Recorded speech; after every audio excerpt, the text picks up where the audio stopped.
Before the Oscars, before the private jets, before his name became a global brand, Leonardo DiCaprio almost lost Hollywood before Hollywood ever found him. This story doesn't start on a red carpet. It starts in a silent casting room in the mid-1990s. No entourage. No hype.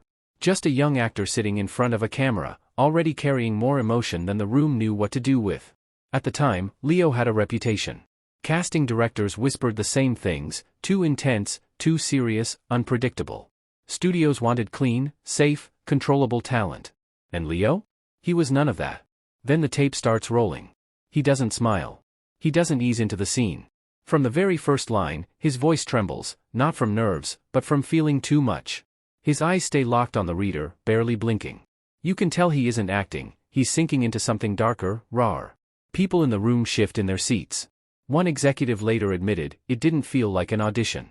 It felt like we were watching someone expose himself." And that scared them.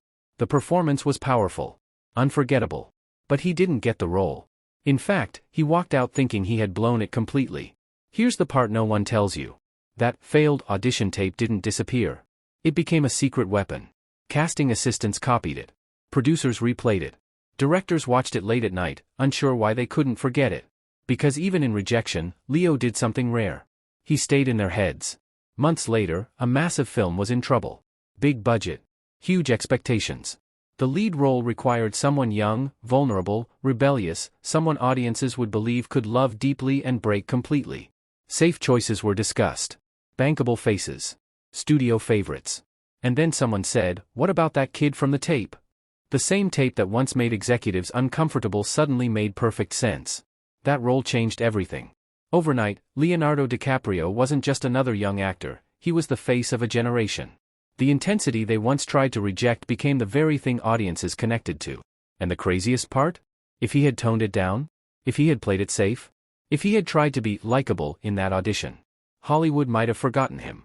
That lost tape is still talked about today, not because it was polished, but because it captured the exact moment talent refused to be small. So remember this. Sometimes the audition you lose is the one that defines you. Sometimes rejection is just success taking a longer route. And sometimes, Hollywood almost says no to a legend before realizing it can't look away.